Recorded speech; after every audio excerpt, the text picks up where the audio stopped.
Primeiramente, bom dia a todas e todos que estão aqui presentes, ao pessoal que está nos acompanhando ao vivo de casa e também ao pessoal que vai acompanhar depois a gravação pelo Moodle. Hoje, a gente vai dar início ao nosso curso de comunicação e fotografia, e ele é destinado aí tanto aos gabinetes quanto ao público em geral. E o foco aqui é o quê? É a gente aplicar elementos técnicos no nosso dia a dia envolvendo comunicação social e fotografia. O nosso instrutor de hoje é o Elcio Sempé, que, para quem não conhece, ele é o chefe da nossa seção de fotografia aqui da Câmara, uma vasta experiência, já foi professor aí universitário nessa área de comunicação social, fotografia, tem aí um currículo invejável que eu vou deixar para ele mesmo depois expor para vocês quando ele for se apresentar aqui para todo mundo, tá, gente? Então, muito obrigado a sua presença, graças a vocês que nós estamos aqui, e vou deixar com o Elson ali a palavra. Muito obrigado e vai contigo. Muito obrigado, Rodrigo. Bom dia a todos. Bom dia a quem está conectado na aula. Bom dia a vocês que estão presentes. Então, a respeito do currículo, Rodrigo, é desnecessário falar, porque o que importa é o que a gente faz no dia a dia aqui, que é comunicar através da fotografia. Usar uma linguagem muito específica que a gente praticamente nasce hoje achando que domina, porque todo mundo fotografa, todo mundo é fotógrafo. E a ideia aqui é a gente aprender a complexidade que tem por trás desse processo, justamente para poder depois pensar isso aplicado na comunicação política. Tá? Então, primeiro, eu gostaria de conhecer quem está presencial aqui, rapidamente, gabinete, servidor. Estagiária, só para Eduarda, do RH. Caroline, estagiária também do setor de ingressos e acompanhamento. Ingressos. Ali o Johan, senhor. Adriane, do gabinete do Pedro Ruas. Adriane Pedro Ruas. Sou estagiária de design gráfico da comissão. Design gráfico da escola. Bruna, já conheço. A senhora. Miriam, do gabinete Mauro Pinheiro. E o senhor eu já conheço também. Eu sou o estagiário do PT do museu. Tá bem. Bom, eu vou começar fazendo uma pergunta importante para vocês. Então. O que vocês veem? Exercício rápido. Fechem os olhos agora, todos. Fechem. E agora me descrevam qual foi a última cena que vocês viram. Com detalhes. Eu vou começar por ti aqui na frente. Então, fecha os olhos. A última cena, fica de olho fechado. E me descreve a cena, rapidinho. 15 segundos para falar, rápido. Eu vi o Gasol, né? Quando eu venho, né? Então eu vejo o nascer do sol, o Guaíba ali. E quase Acabou vazio. teu tempo, vou parar. Fecha os olhos. Tu, qual foi a última cena? A última cena foi aqui na escola. Descreve sem abrir os olhos. Eu entrei, estava bem bagunçado o ambiente, depois sentei, daí chegou. Acabou teu tempo. Lá atrás, Bruna. A última cena foi a senhora da limpeza, né, esperando o banheiro. Aí ela olhou para mim, eu olhei para ela e estava lavando as mãos. Acabou o tempo de vocês todos. Podem abrir os olhos. A última cena que vocês viram foi eu aqui na frente apontando o dedo e dizendo: fechem os olhos. Tinha um quadro no fundo, tinha isso aqui, tinha essa bagunça aqui atrás, tinha... Nem sempre o nosso imaginário está junto com aquilo que a gente acha que viu ou com aquilo que a gente quer expressar. O nosso cérebro, ele é voltado para escolher aquilo que nos interessa. A gente faz isso o tempo todo. Na fotografia, principalmente a fotografia de comunicação, é uma fotografia voltada para comunicar aquilo que interessa para o outro. É uma fotografia de testemunho.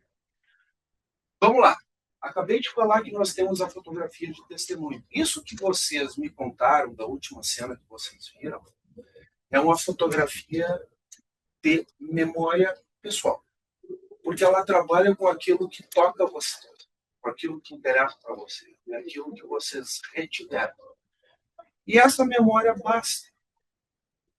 qualquer coisa que tenha na imagem que remeta vocês a essa memória que vocês acabaram de descrever, vai ser suficiente para, na cabeça de vocês, que viveram aquela situação, remontarem os sentimentos, remontarem a todos os outros 4 sentidos que não a visão, que estavam funcionando naquela hora que vocês rememoram por aquele indício que está na fotografia. Mas a fotografia de comunicação não trata disso. Ela trata de construir uma narrativa para o outro, que não estava na cena, que não conhece o contexto, que vai ser delimitado por aquilo que a gente escolhe no recorte de espaço e tempo, e que vai ser orientado, vejam bem como isso é importante, que vai ser orientado a uma determinada interpretação por todas as escolhas que a gente faz e pela maneira como a gente apresenta essa representação. Aonde a gente vê a foto é determinante também. Então, veja, o mundo da fotografia é um mundo complexo, ele serve para várias coisas, desde os usos mais pessoais, mais íntimos, e aí qualquer fotografia nos satisfaz, até os usos técnicos. Na área da comunicação é apenas uma delas. Que daí tu faz uso de estruturas de linguagem para poder conduzir quem vai ver essa fotografia a uma determinada compreensão. Vamos lá. Vou fazer mais... Bom dia. Tome assento. Então,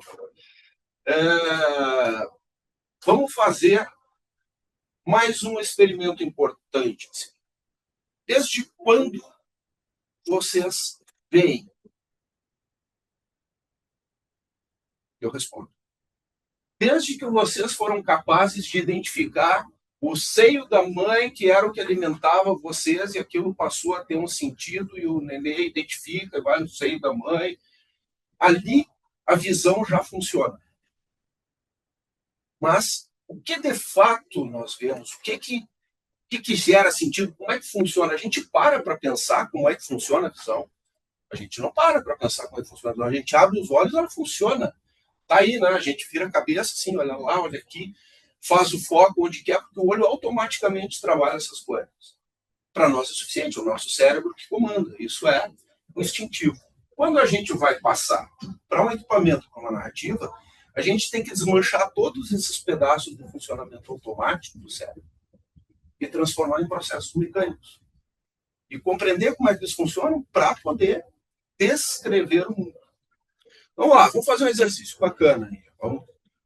Levantem das cadeiras. Bastem-se um pouquinho. O pessoal da fotografia já fez esse exercício comigo. Ele é legal. Cuidado que tem uma coisinha. Aí, olha só. Olhem para frente. Papo reto, assim. Não importa onde vocês estejam. Simplesmente fixem o olhar na frente, tá?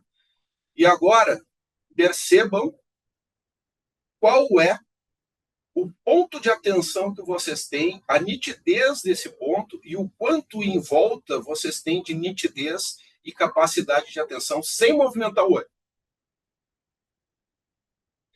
É pequeno. A gente começa a conseguir enxergar as coisas com mais definição, a compor uma cena, na medida em que a gente movimenta o olho. E ao longo do tempo, essas diversas atenções específicas vão se somando e o nosso cérebro vai compondo essa cena no nosso cérebro. Mas, além de enxergar o que eu estou vendo nítido, eu tenho toda uma visão periférica funcionando, que está fora da minha atenção principal, que se chama exatamente isso, visão periférica. Vamos fazer um teste de como a gente enxerga bastante. Sigam olhando para frente, abram os bracinhos de vocês e mexam as pontas dos dedos, sempre olhando para frente. E com a visão periférica, percebam o movimento dos dedos no canto da visão. Pode parar, fica com o braço aí, agora olha para um lado e olha para o outro. A gente enxerga quase 180 graus. 2 olhos, visão estereoscópica. A gente junta 2 imagens para ter a sensação, podem sentar um pouquinho, para ter a sensação de profundidade. E isso faz com que, junto com o movimento da cabeça, a gente vá compondo o espaço, vá compreendendo as coisas. Mas a gente não tinha parado para pensar ainda que quando eu olho para os teus olhos, eu só consigo dar atenção no olho esquerdo, depois eu tenho que olhar para o olho direito para dar fora. É assim que funciona. Além de eu enxergar quase 180 graus aqui na minha visão periférica, vejam que na vertical é um pouco menos. Por quê? Por causa da própria conformação do nosso olho na cabeça. Então o ângulo vertical é menor. Então eu tenho uma visão natural mais horizontal do que vertical. De uma certa forma, isso está presente lá na composição, que nós vamos ver depois. Tá? Mas a nossa visão funciona assim. Aí a gente fez o exercício aqui aberto. Né? Se eu fechar um olho, o que vai acontecer? Ó, diminuiu o meu ângulo de visão periférica. É isso aqui que eu enxergo com o olho. Um pouquinho menos de 90 graus, depende de olho para olho.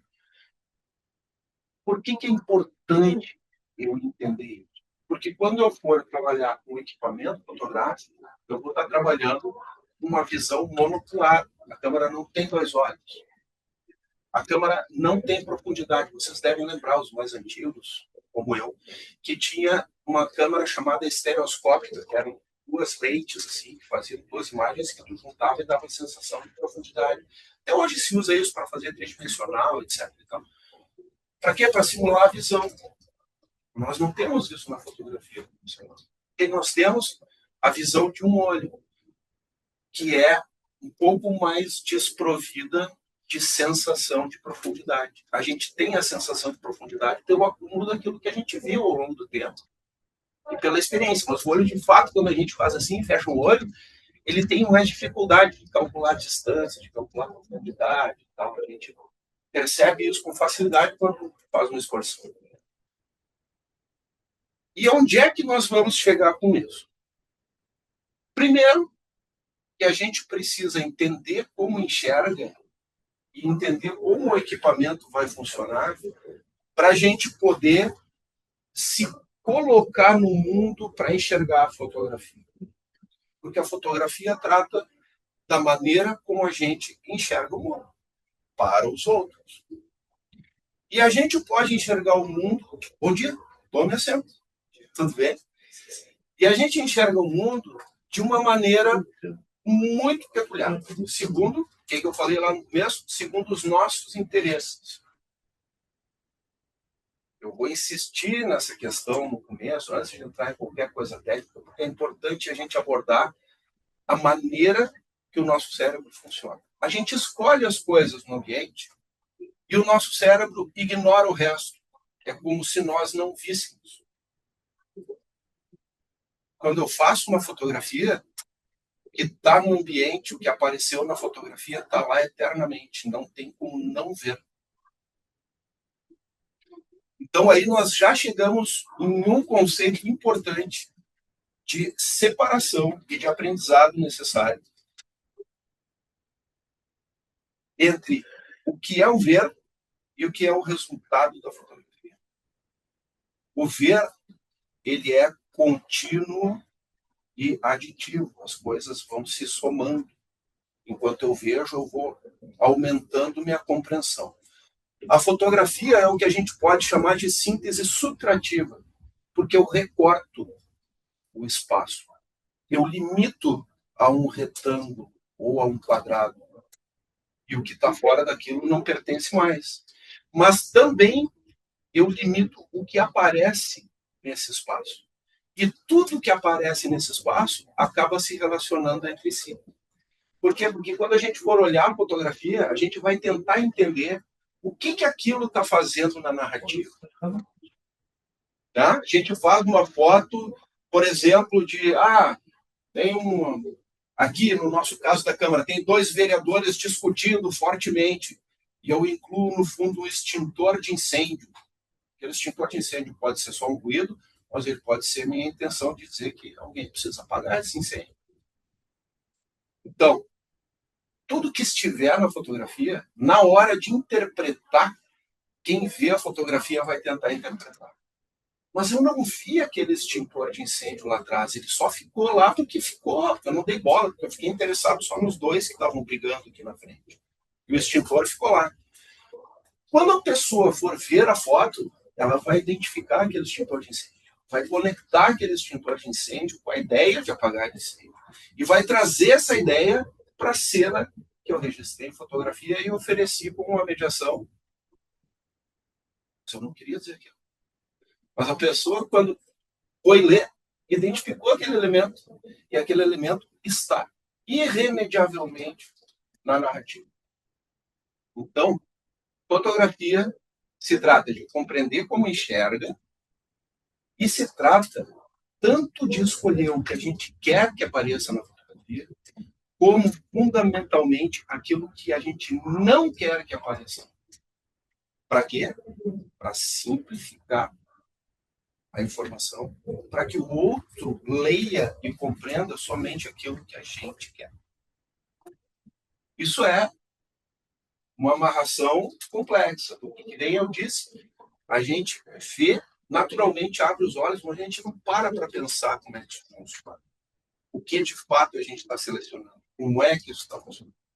Por isso que eu pedi para vocês narrarem a última cena. Teve gente que foi buscar lá atrás, quando estava vindo o gasóleo. Teve gente que disse aqui da tia, da limpeza, não sei o quê. O que seria isso? Essas diversas cenas. São recortes diferentes de tempo e espaço, que a gente poderia montar como uma narrativa de diversas pessoas contando uma história. Isso se aproxima da reportagem, que é outra coisa que nós vamos contar lá na frente. Uma fotografia só, ela é um espaço muito pequeno. E dificilmente ela resolve sozinha toda uma situação. Ela evoca ideias, ela sugere coisas, mas ela não consegue dar conta de ambiente, de detalhe, de plano, de lá para cá, daqui para lá, de mostrar tudo que tem. Isso é uma sequência de fotos. É um conjunto. Eu vou pedir desculpa porque eu estou atendendo aqui o chefe.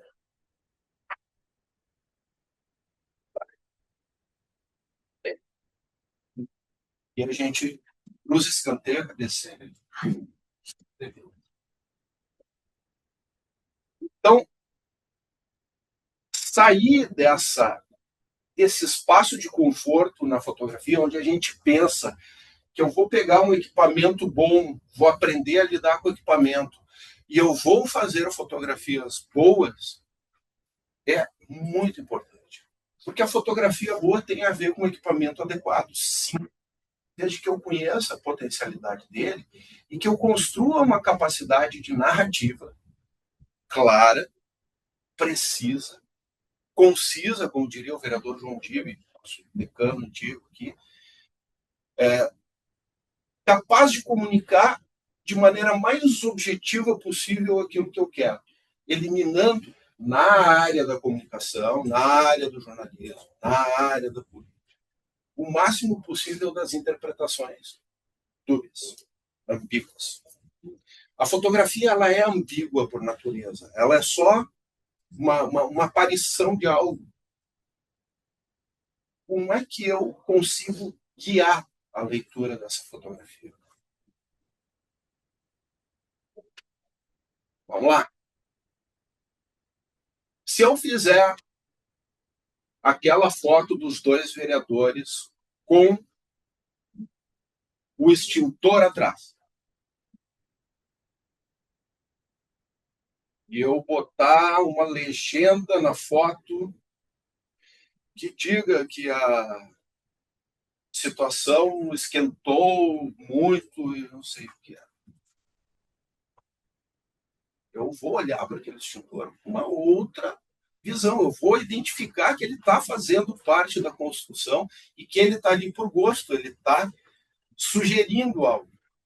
Mas se na legenda eu não indicar isso e mandar por outros caminhos, sugerir outras coisas que ignore, vai ter um outro significado e a tendência é que aquele extintor, ao invés de fazer parte da narrativa, passe a ser só um ruído incômodo.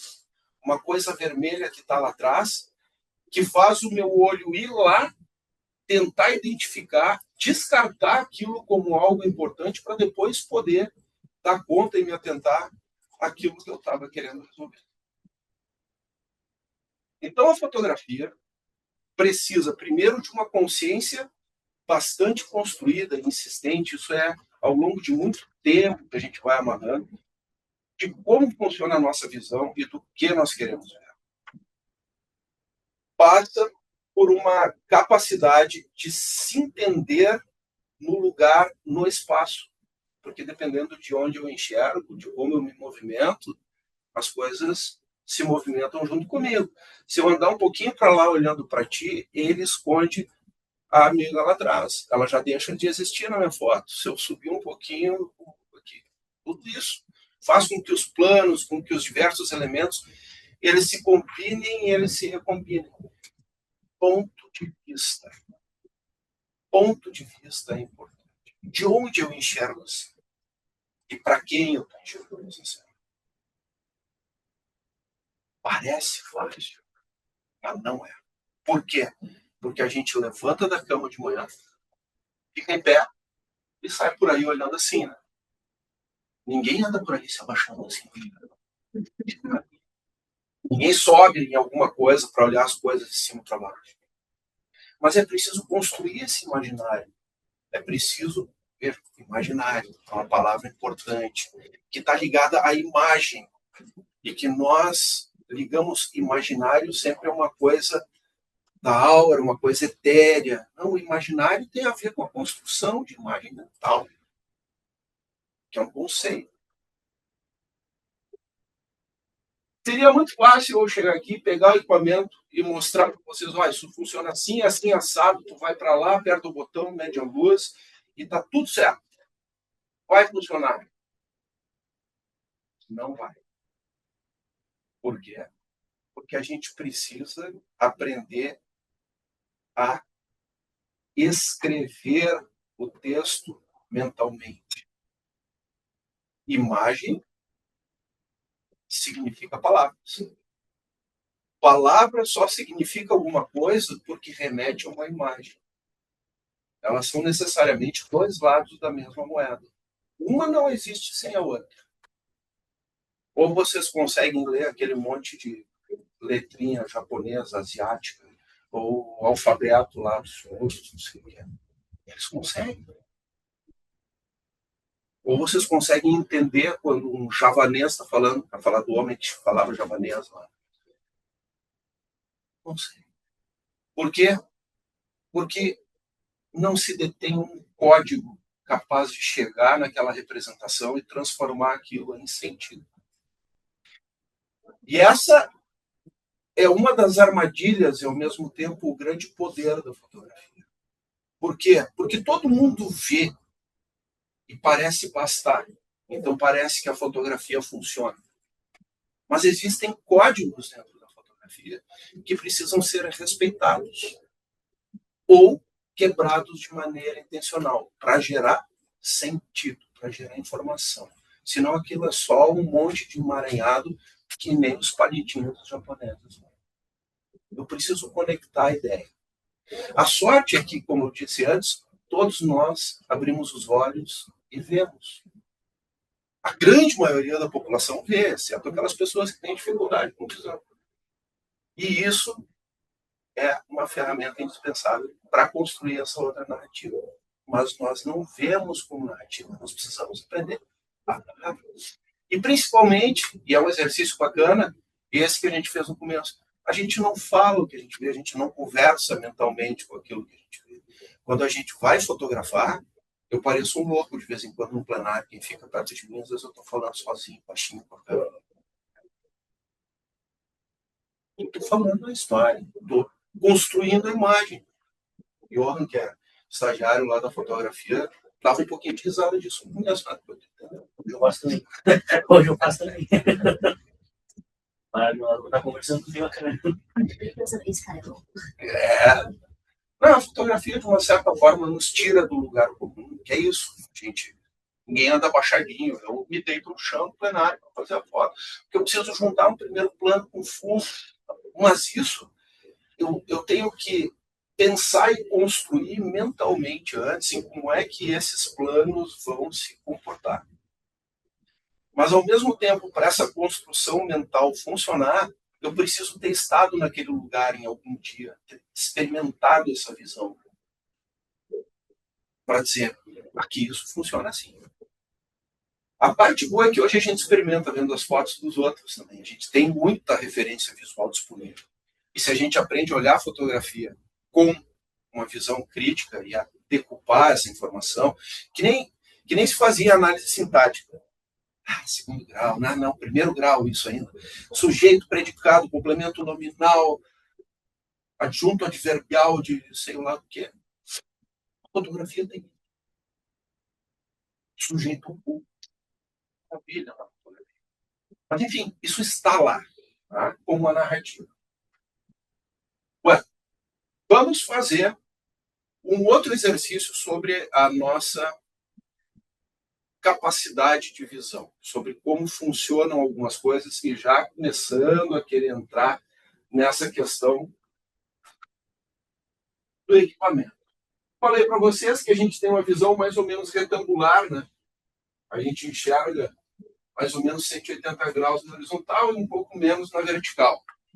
Isso aqui tem semelhança para vocês com alguma coisa da fotografia? 99% das fotografias que a gente vê hoje estão nesse padrão. Esse quadro ele não nasceu com fotografia, tá? Isso aqui, se vocês forem olhar lá nas representações técnicas de mundo, pinturas, desenhos, etc. e tal, essa proporção ela está presente, sabe? Esse retângulo, os gregos usavam esse quadro, porque ela tem uma proporção. Depois nós vamos falar dela. Mas a primeira coisa é que a gente enxerga mais ou menos assim, na horizontal, né? Mas a gente, às vezes, precisa fazer um exercício de enxergar na vertical, na fotografia. E o que cabe aí dentro dessa horizontalidade? Com os dois olhos, nós temos uma visão semelhante ao que seria na fotografia grande angular. Com a visão monocular, nós diminuímos esse ângulo. Na fotografia, é o que se chama aproximadamente da objetiva normal. E depois eu tenho, olhando dentro de um canudo, as lentes mais longas, que diminuem esse ângulo de visão. São pelo menos 3 formas que eu tenho de recortar o mundo e de ir construindo uma narrativa. Querem ver como é que isso funciona no olho? Façam assim, ó. Olhem para a minha cabeça, fechem o olho e encostem um ok no olho. E aí prestem atenção no seguinte: vejam o tamanho da minha cabeça dentro do espaço que vocês estão enxergando. Vejam a quantidade de informação que tem em volta. Vejam a proporção da minha cabeça com relação aos outros objetos. E agora, sempre olhando através do orifício e tendo as bordas dele como limites da visão, vão esticando o braço e vendo o que acontece com a minha cabeça dentro do espaço que a lente de vocês está enxergando. Vai até esticar. Vai. É isso aí. O que aconteceu? Não diminuiu. Não aumentou. Não. O olho de vocês é o mesmo. A minha cabeça é a mesma. A distância é a mesma. O que mudou? Volta mais focado. Veja só. Este orifício é um lugar onde os raios de luz... Por que nós enxergamos? Nós enxergamos porque os objetos refletem luz em diferentes comprimentos de onda, por isso que a gente enxerga cores, a gente enxerga volume porque o nosso corpo absorve e reflete luz. A gente enxerga porque a luz existe, se movimenta em linha reta e os corpos refletem essa luz ou a absorvem. Meu Deus. Fotografia é fácil, né? Então vamos lá, mas é que a gente precisa entender isso. E aí o que acontece? Eu enxergo de todos os lugares do teu corpo reflete luz para todos os lados. Mas quando eu faço isso, eu estou pegando só os raios de luz que o teu corpo está refletindo nesse sentido, e eles se cruzam aqui, eles andam em linha reta, para formar lá dentro do meu olho uma imagem invertida de cabeça para baixo. O nosso cérebro tem uma coisa chamada sistema límbico, que inverte essa imagem para nós. E segundo a gravidade, ele nos diz o que está para cima e o que está para baixo. Embora às vezes a gente esteja embaixo da Terra. Quem é que está em cima e quem é que está embaixo da Terra? Como é que é aquele negócio do globo solto no espaço? Uma hora a gente está em cima, uma hora a gente está embaixo. Mas e aí, cara? O que está em cima da cabeça está sempre para cima. É ou não é? Será? Então, será a Terra é plana? Quem faz isso é o nosso cérebro. Por quê? Porque a luz, a nossa pupila, ela é a referência para a construção do objetivo. Nosso globo ocular, ele é uma caixa escura. Ele é uma câmera.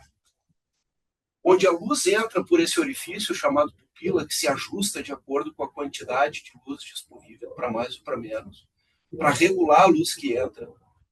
E lá no fundo do olho, essa imagem se forma invertida de cabeça para baixo. Por quê? Lá dentro, lá no fundo do olho, ela se forma assim.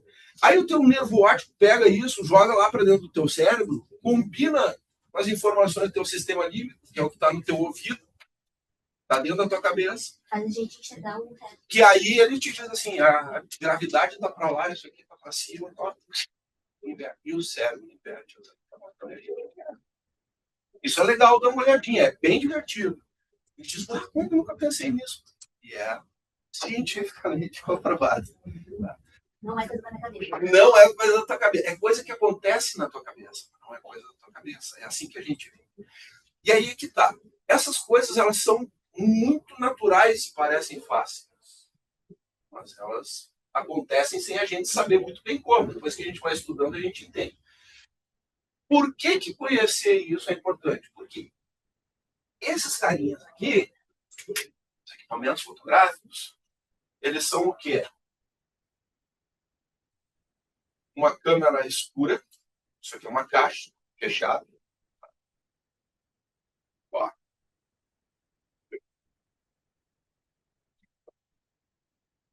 Isso aqui é uma caixinha fechada. Aqui dentro ia o filme, que ficava esticadinho aqui atrás e tal.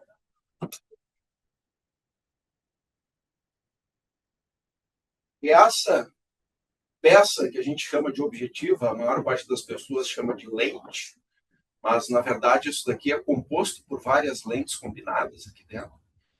Então o conjunto se chama objetivo, ela imita a nossa íris. Quer ver? Cadê meus óculos? Rapaz, vocês conhecem fotógrafo cego? Ó, olha ali, ó. Isso, tá ao contrário. Por quê? Por que eu estou ao contrário? Não chegou no cérebro ligado também. Não. Por quê? Porque a imagem montada aqui, ela está se formando, na verdade, nesse último elemento, invertida de cabeça para baixo. Que quando eu boto na câmera, a câmera tem um espelho dentro, essas câmeras aqui, digitais já não tem mais, ela tem um espelho que inverte a parte de baixo para a parte de cima, e aqui em cima ela tem um pentaprisma, que pega a esquerda e joga para a direita, e a direita e joga para a esquerda. E aí quando eu olho aqui, a imagem está certa. Então, isso é literalmente uma representação do que acontece na nossa cabeça. É uma reprodução disso. Lá no século V, VI a.C., os caras já entravam para dentro de uma caixinha escura com furo para pintar, porque aquele furo deixava entrar uma luz organizada e tu enxergava o que estava lá fora invertido de cabeça para baixo. Então tu ia em cima daquilo e a tu pintava assim. Tem que dar uma estudadinha nisso, que é muito bacana, cara. Chama-se câmara escura. Então, quando eu combino essas duas coisas aqui, eu estou reproduzindo o mecanismo do meu olho. Só que que acontece com o meu olho? Eu tenho que ir nos lugares para ver, né? Eu boto isso aqui é a extensão do meu corpo, eu tenho que ir nos lugares para ver. Eu tenho que colocar isso daqui no espaço para ver. A câmera, ela reproduz aquilo que eu vejo. Eu coloco ela no lugar para ver e eu mando ela fazer o que eu quero. Não tem nada que possa sair daqui de dentro e eu não seja capaz de imaginar matematicamente. O que acontece aqui dentro é matemática. E sensibilidade, daí é outra coisa, que é como a gente vai lidar com o resultado dessa matemática. Mas essa matemática, ela faz a mágica disso aqui acontecer. Bom, vamos lá.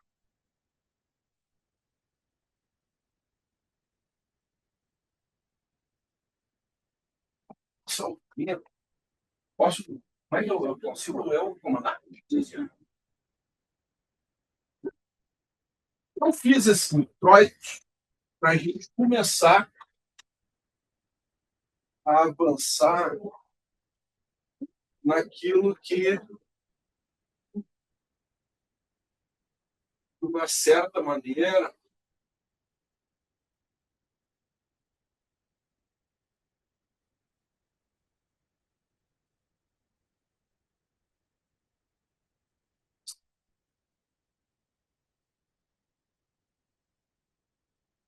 então, o ato de fotografar deriva da escolha de fração de espaço e de tempo a partir de um ponto de vista. Já disse. É um ato que exige presença. Para fotografar, o fotógrafo tem que estar no lugar. Mas mais do que estar fisicamente, ele tem que estar intelectual, emocional e efetivamente dentro do lugar. A gente não fotografa aquilo que a gente não sente, não percebe, não avalia, não julga. Por que a gente aperta o botão lá no telefone para registrar o selfie naquele momento? Porque a gente julga que aquilo é legal para a gente lembrar depois. Por exemplo, não, mas vai. Não pode falar o nome aqui. Não. Mas, enfim, consciência de protagonismo. Por que consciência de protagonismo? Porque o fotógrafo sempre e necessariamente acaba fazendo parte da foto. Ele não aparece na foto, mas ele é o personagem que está atrás da câmera. E ele pode escolher estar na foto, interferir na foto. Ele vai ocupar um espaço junto daquilo que está na foto. Ele vai fotografar de longe para não aparecer para quem ele está fotografando, mas ele é sempre o ponto de vista de quem vai ver a fotografia. E, portanto, o fotógrafo está presente na foto como quem vai ver a fotografia está presente na foto. O fotógrafo, para fazer a sua fotografia funcionar, precisa sair de si e se colocar no outro. Não adianta eu achar que fiz uma foto boa se eu não for capaz de ler essa foto exatamente da maneira que eu pensei ela.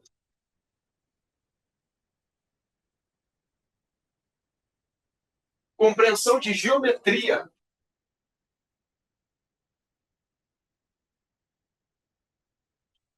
Exercício constante de atribuição de significado aos elementos visuais. O que eu quero e o que eu não quero botar.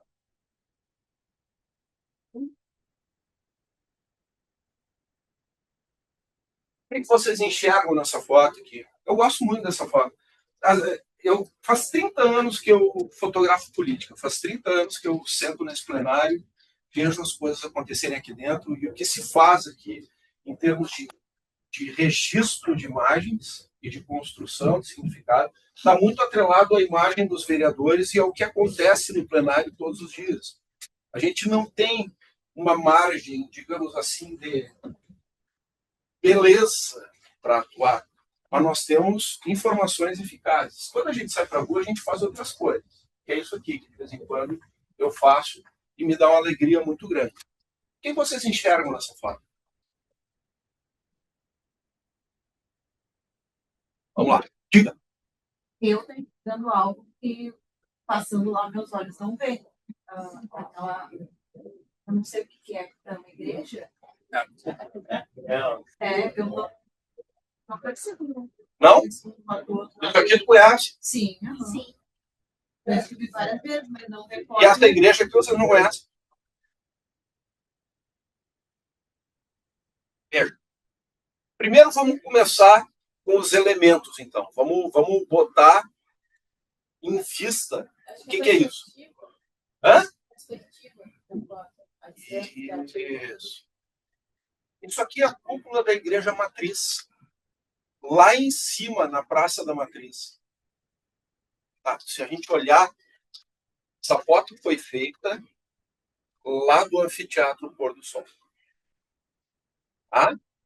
Vejam que ela está na vertical, mas ela tem uma proporção retangular. Essa foto foi feita de lá de trás, com uma lente longa. Para quê? Para recortar tudo que existia em volta e deixar só o que me interessava, que é a cúpula da matriz, que está a mais ou menos 1 quilômetro deste lugar aqui, que está aqui perto. O que eu fiz aqui? Eu recortei o que me interessava e eu recortei uma comparação, uma contraposição entre o antigo, estilo neoclássico, e o moderno, arquitetura moderna. A curva, já não tão curva quanto essas curvas, e quadrado. Mas, ao mesmo tempo, uma geometria aqui e outra geometria aqui. O olho de vocês, quando bate aqui, ele não corre e vem necessariamente aqui para baixo e acaba, depois de olhar ali para o CAF, acaba ficando olhando para aquela cúpula ali. Por quê? Porque aqui tem umas linhas que conduzem isso. Essa curva acabar aqui traz o olho. Essas várias linhas retas para lá, começando na borda e apontando para lá, apontam para cá. E mais que isso, ali,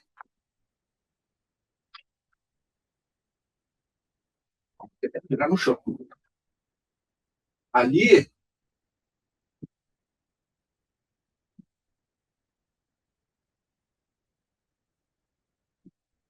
a gente tem isso aqui assim, né?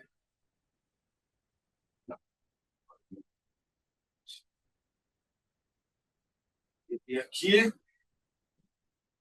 cúpula.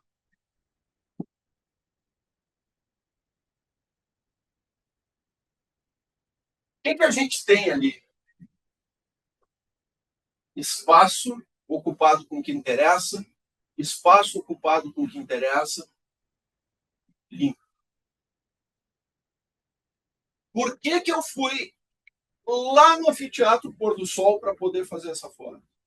Para poder usar o que a teleobjetiva, que nós vamos ver depois, que é essa lente longa, me oferece em termos de retórica, que é justamente o recorte específico e a compressão da perspectiva, que nem tu disseste. Por quê? Porque juntou isso que está lá longe com isso que está na frente. Então, assim, ó, tchuf, e botou em relação este objeto com este objeto. Depois de olhar a foto pronta, a gente olha assim, que legal, fotinho bonita, pum, descarta. Mas é importante para aprender a fotografar a gente entender os mecanismos que acontecem aqui. Por quê? Porque o que acontece aqui acontece no celular da gente quando a gente está lá fazendo a cobertura do vereador, acontece no celular da gente quando a gente está lá fazendo a nossa foto, acontece na câmera compacta, tudo acontece também. E mas eu não tenho uma teleobjetiva dessas no meu celular. Dessas não, mas tu tens a lógica da teleobjetiva. Bom dia, bom dia. Mas tu tens a lógica. E tu podes tirar o máximo possível da tua ferramenta. Se tu compreenderes como é que ela funciona. Talvez tu não tenha isso, mas vai ter parecido com isso. A lógica da compreensão da perspectiva, do juntar, do limpar, né? Que é dado por um tipo específico de lente. Tem uma coisa que ninguém viu, que é um passarinho voando aqui, ó, e outro passarinho voando aqui. Não tá tão limpa. Viu? Não aparece. Não tá tão limpo. Será que Eu queria dar uns tapas naqueles passarinhos, mas eles apareceram lá. Vou fazer o quê? Ah? Às vezes pode ser sujeira na fotografia, mas não é.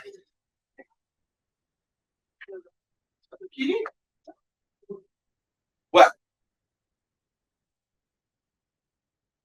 Vamos lá. Até aqui, gente. Assusto vocês? Não? Bom dia!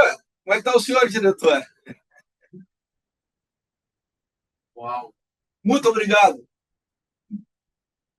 Bom, qual é o objetivo dessa primeira fala, dessa primeira abordagem? Primeiro, tirar a gente do lugar de conforto.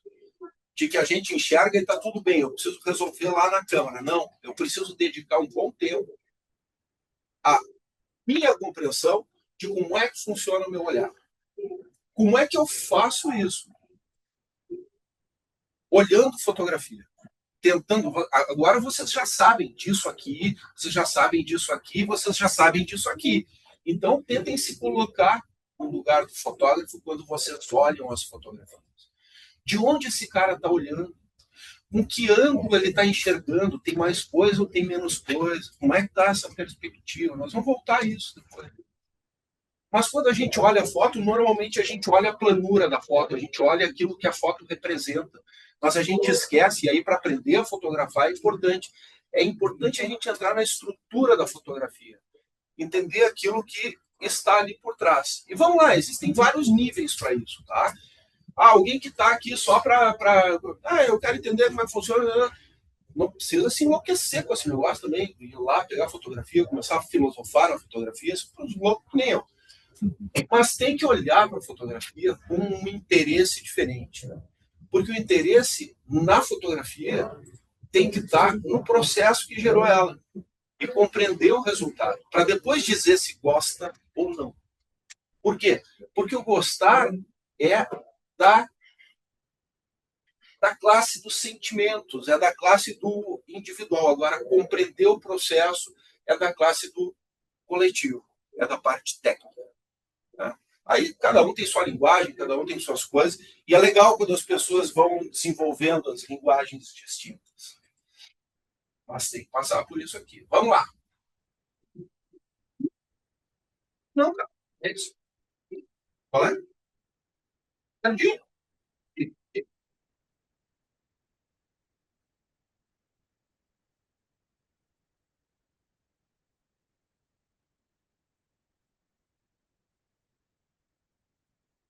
Aí agora vem a paulada. Que é o que a gente acha que é fácil. É fácil? É. Então é que nem IA. O celular hoje faz tudo isso para nós. As câmeras, essas que a gente usa, tem um botãozinho ali que a gente bota em automático, ela faz a foto linda. Segundo o quê? Segundo o que alguém programou para achar lindo, e às vezes não é o que tu quer. Porque dentro da construção tem muito espaço diferente da combinação ideal de luz e de não sei o quê, das variáveis. Tem muito espaço de narrativa no controle do obturador, do diafragma e da sensibilidade, assim como das objetivas. Aí a gente vai um pouquinho à frente. Tá, mas eu só tenho celular. Vou contar para vocês que tem uns aplicativos que transformam o celular de vocês em câmeras fotográficas com obturador, diafragma, sensibilidade, simula isso aqui. Dependendo do celular, dá para vocês transformar ele numa baita câmera fotográfica. Onde é que existe um limite? Nas objetivas. Mas até para isso, tem umas lentezinhas que a gente pode usar no celular lá, que se adapta, tem os, como é que chama isso? Gadgets. Não sei. Tati que não fala inglês, guri. Gadget é tipo assim, um acessório, né?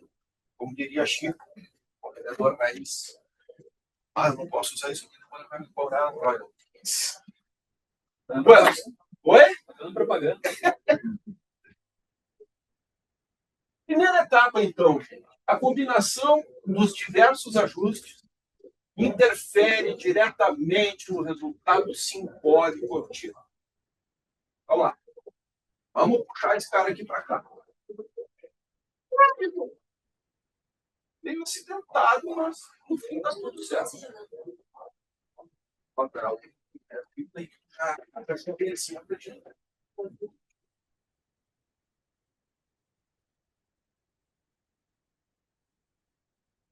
Vamos lá. Combinação dos ajustes. Primeira coisa. Falei antes da objetiva que parece a íris da gente, né? Que abre e fecha, deixa passar mais ou menos luz. Mas essa nossa íris, deixar passar mais ou menos luz, ela depende do quê? Como é que ela reage? Ela reage à intensidade de luz disponível, né? Quando a luz está super fraca, de noite, a gente levanta para beber aquela água, a gente até meio que enxerga assim, os volumes, as texturas da casa, porque alguma luz sempre tem, e a nossa pupila está relaxada, está super dilatada, ela abre e ela captura aquilo. Mas a gente anda meio bobo, assim, meio tateando, não identifica bem as coisas. Mas a baixa quantidade de luz faz a gente subir a necessidade de sensibilidade à luz. Quando a gente vai para a praia, naquele solaço do meio-dia, e insiste em querer ler um livro, né? Refletindo no papel branco, aquele sol legal, olha o que acontece com a pupila. Fecha. Muita luz. Meu olho é sensível, ele tem que regular isso, ele tem que tirar. Mas eu começo o processo por entender que fotografia significa escrita com a luz. Olha só, escrita, narrativa, organização, com a luz, matéria-prima. Se fotografia é escrita com a luz, eu tenho que entender a quantidade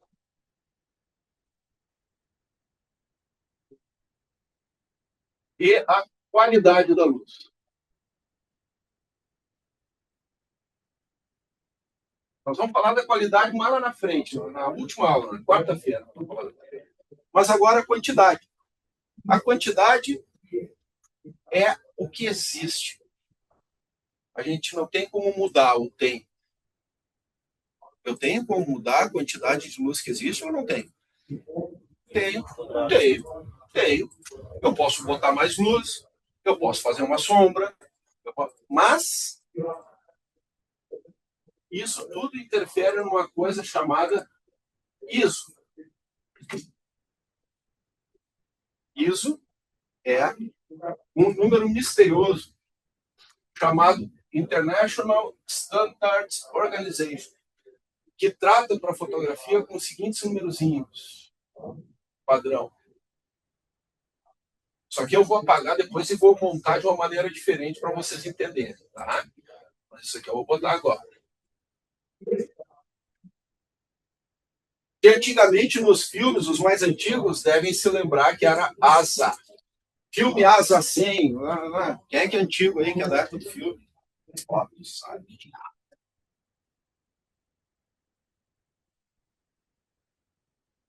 Isso aqui vem lá do tempo do filme. Este número indica o tamanho do sal de prata do filme em nanômetros. Isso é, um filme com 100 nanômetros, ele é bem pequenininho, o sal de prata. Um filme com 3.200 nanômetros, o sal de prata é maior. Com sal de prata pequenininho, eu preciso de muita luz, muitos fótons para reagir. Com sal de prata grande, uma panela, né, aquele negócio qualquer, fóton besta passeando ali, já faz ele reagir, o sal de prata. Então, isso aqui está ligado ao tamanho da estrutura do filme, capaz de ver a luz. Hoje nós não temos mais filme, hoje nós temos digital. Se manteve os mesmos números para tratar de amplificação de sinal gerado no sensor.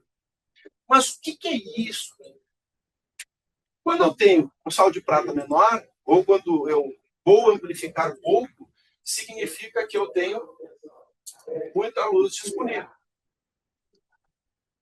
Eu preciso de um negócio maior, mais sensível, ou aumentar a amplificação quando eu tenho pouca luz disponível. Se eu tenho uma unidade de sal de prata, um monte de salzinho junto, ou se eu amplifico pouco o sinal do sensor, vamos trazer aqui para o nosso rádio do carro. Está tocando aquela música que a gente gosta, a gente vai lá e atola no último volume do rádio do carro. O que acontece com a música? É uma porcaria, né? Distorce, fica um ruído. É a mesma coisa na luz. Ah, eu estou com pouca luz, eu tenho que aumentar o volume, eu tenho que aumentar a amplificação, aumentar, eu vou acabar distorcendo, eu vou gerar ruído na fotografia. Então, quando eu tenho muita luz, eu posso usar uma amplificação pequena e eu tenho mais qualidade. Assim. Vou usar o termo qualidade, mas é várias coisas, tá? E na medida em que eu preciso amplificar mais, que eu tenho pouca luz, eu tenho menos qualidade. Nós vamos refazer isso aqui depois junto com outras duas escalas. Mas isso aqui para chegar aonde? Aqui nessa sala. Como é que está a luz aqui nessa sala? Hã? Pode falar. Tá boa? Quem mais acha que tá boa? Alguém acha que não tá boa? Tu acha que não tá boa? Por que tu acha que não tá boa? Dá para iluminar mais. Para quê? Depende da foto que tu quer. Bem, é isso aí. Mas nós temos aqui, a luz está boa e a luz não está boa. Baseado em qual critério? O que tu está enxergando. A luz está boa para quê? Teu olho se adaptou, abriu a pupila, já se conformou que é isso que ele vai enxergar. E, como a gente enxerga ao longo do tempo, isso parece bem. Mas na medida em que tu precisa recortar o tempo, tu tem menos tempo de luz entrando para registrar a imagem. Aí que vem a segunda escala, que não vamos falar disso. Mas aqui dentro nós temos pouca luz. Nosso olho se adapta.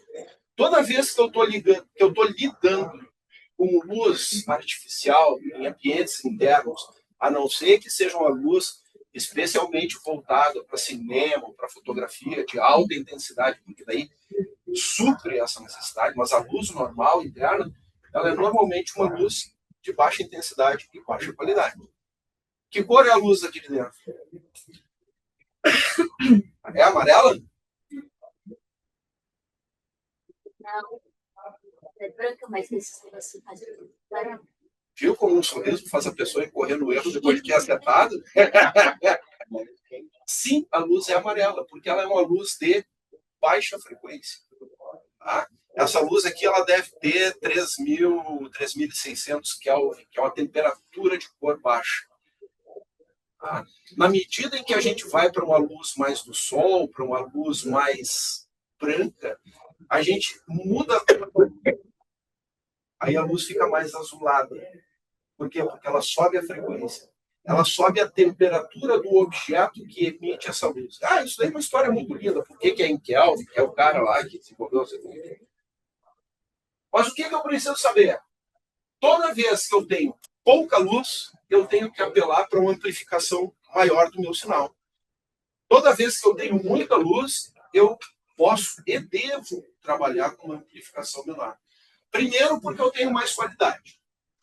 Depois, porque eu vou operar as outras duas variáveis de maneira mais confortável.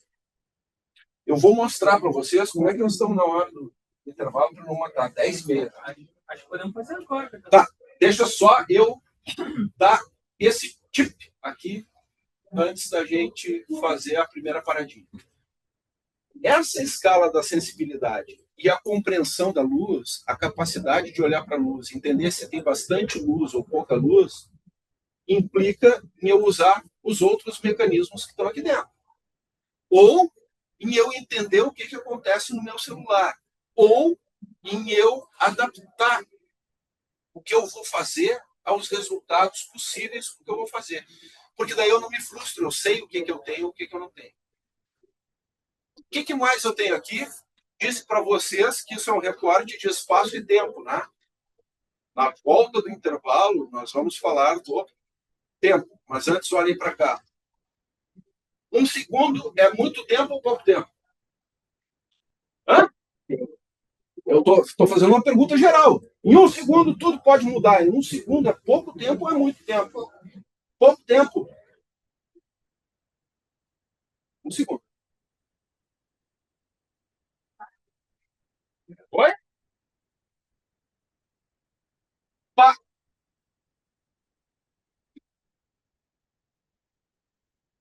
Quando ela abre, começa a contar, depois meio segundo.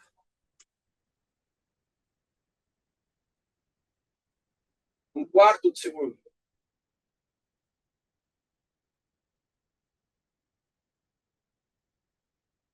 Um quinzeavo de segundo.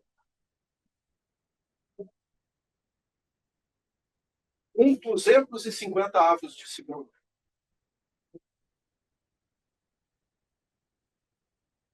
Um 4.000 avos de segundo. Vou perguntar de novo. 1 segundo é muito tempo ou pouco tempo? Bastante tempo. Por quê? Porque enquanto eu estou expondo por 1 segundo, o que aconteceu comigo aqui do outro lado da câmera? Em 1 segundo, o que aconteceu? Eu refleti minha luz sobre mais de um espaço da superfície sensível que está registrando minha imagem. O que aconteceu com a foto? Por quê? Porque eu tenho várias imagens diferentes marcadas. 1 segundo. Vamos de novo. Antes do nosso intervalo. De novo.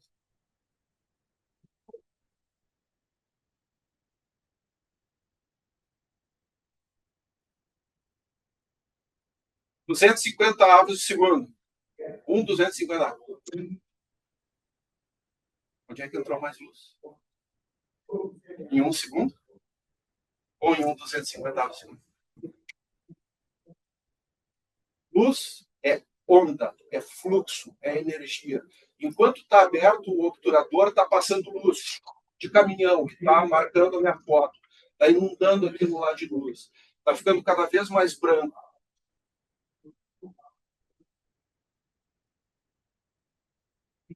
E o que acontece? Tá bom. E aí, Luiz? Qual é que é a situação? Vocês são da onde? Qual é? E agora, tipo, nem viu o que é então. Passou luz aqui. E registrou. Deu tempo de eu me mexer aqui enquanto. Não, por quê? Porque em 250 avos de segundo, nem que é, ó, tem que ser rápido para aparecer me mexendo. As asas do beija-flor se mexem mais rápido que isso.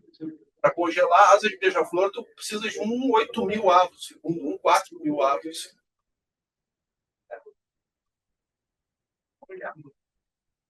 E aí o que acontece quando tem só 4.000 avos de segundo? Passa quanto de luz? Quase nada. Não dá tempo. Então, eu congelo ou eu borro. Eu tenho mais ou menos luz entrando, que vai ficar mais claro, mais escuro, mais branco, mais preto, conforme a luz disponível que eu tenho e conforme a sensibilidade que eu estou usando. Antes era do filme, agora na câmera eu posso ajustar aqui a hora que quiser. Mas eu tenho que entender que isso aqui se relaciona com a velocidade que eu estou trabalhando. De novo, o celular faz isso para nós. O que exatamente que ele está fazendo? Qual é o resultado que eu posso esperar dele nessa condição? Mas muitas vezes, quando a luz do ambiente está ruim, ele acontece isso. Ele dá uma demoradinha para. E aí o que acontece com quem dá aquela borradinha? Por quê? Porque automaticamente o sistema e o algoritmo, para tratar o termo atual, o cara que programou esse tal de automático, ele disse, cara, quando eu tiver assim, tu faz tal coisa que vai dar certo a luz. Dá certo a luz, mas ela tem interferência em outro espaço da narrativa, que é o congelamento ou o borramento de cena. Por quê? Porque o borramento, às vezes, tu pode querer. Eu posso ter a intenção de borrar o movimento, porque na fotografia eu não tenho movimento, eu não tenho o som, eu não tenho o cheiro, eu não tenho o tato, não tenho paladar. O que eu tenho? Eu tenho a evocação dessas coisas. Na fotografia eu evoco o frio, eu evoco o calor, eu evoco a dor. Eu sugiro isso através do quê? Dos elementos visuais e da alteração dessas coisas. Fotografia é a redução de tudo a um plano visual, a um só sentido. Lá no cara vai ter que tocar nisso, fazer ele entender. Vamos fazer o intervalo. Vocês estão bem para o intervalo? 15 minutinhos? Vamos lá, então. Vamos lá, cigarrinho. Professor Rodrigo. Então, pessoal de casa, retornamos daqui 15 minutinhos.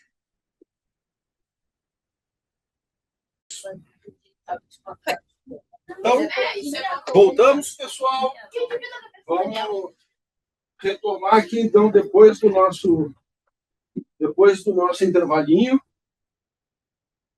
Essa questão da sensibilidade à luz é uma das questões que mais exige da gente aprender a enxergar, porque é uma coisa que não é tão mecânica, a gente não enxerga. A gente vai enxergar ela combinada com o obturador e o diafragma, na verdade. Tá? Que são, aí sim, os dois mecanismos de contar a história na fotografia. Além deles regularem a luz, o obturador e o diafragma, eles ajudam a contar a história. Então, vamos lá. Mostrei antes a história de abrir ou fechar. Controle de velocidade da câmera. Tá? Vamos lá. Ó, 1 segundo. 1/4 de segundo. 1/30 de segundo. 1/250 de segundo. 1.000 de segundo. 4.000 de segundo. Vejam, isso aqui, de fato, pega o segundo, fatia nesse tempo e usa só uma parte. Então, a velocidade 4.000 ou 2.000 ou 1.000 na câmera, pega o segundo, divide em 1.000 partes e usa apenas uma. Hoje, as câmeras já são chamadas mirrorless, elas já não têm mais espelho, elas são de visão direta no sensor.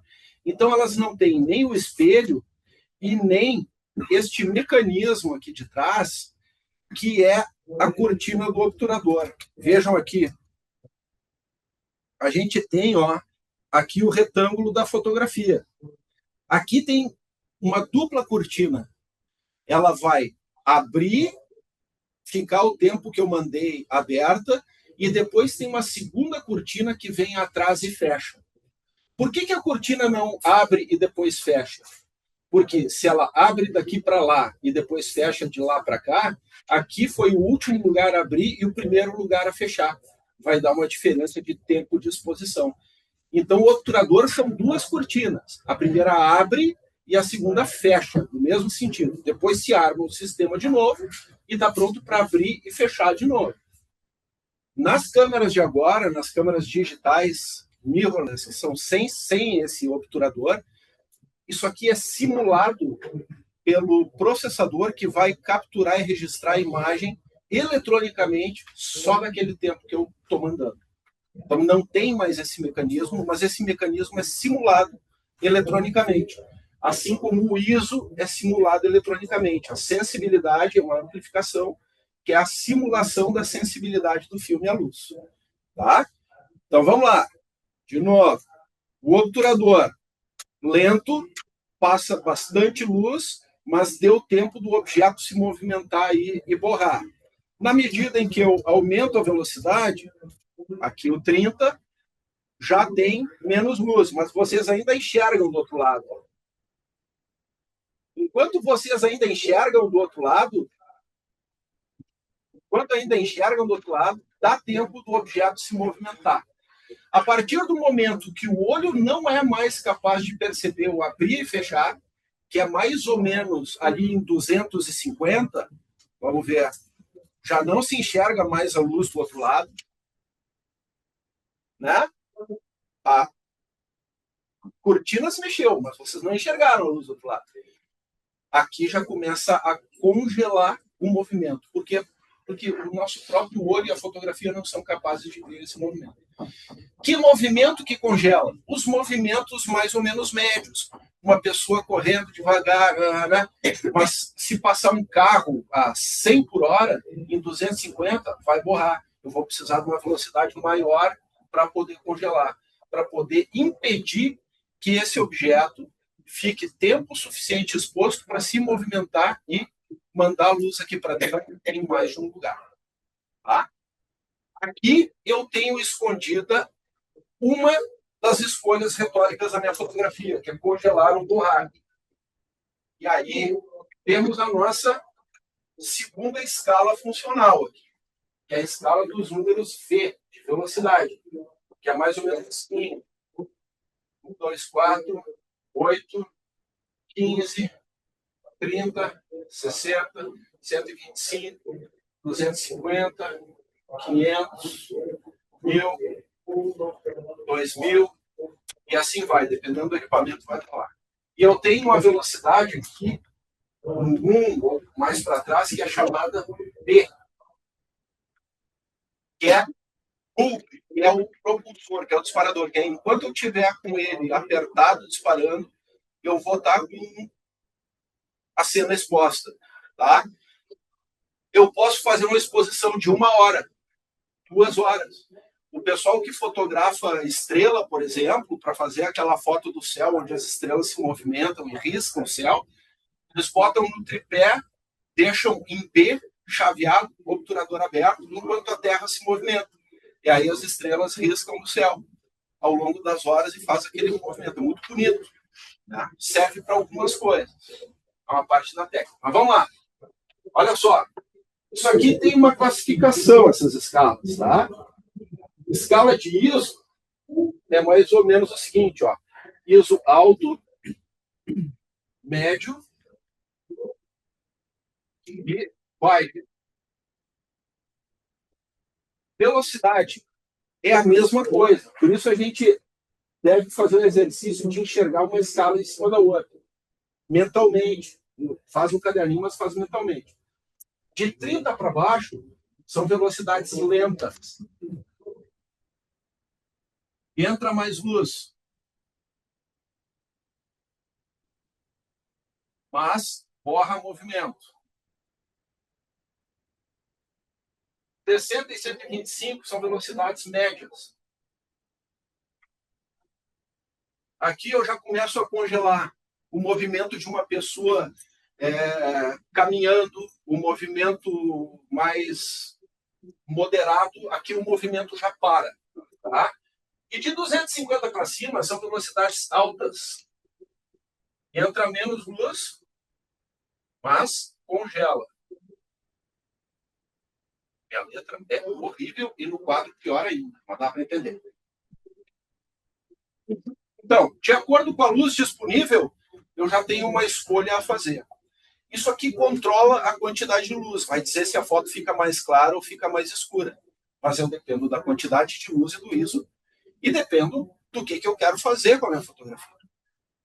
E aí vem a terceira escala, que é a nossa amiga íris. Já mostrei para vocês, está aqui na objetiva. Tá? Vejam aqui.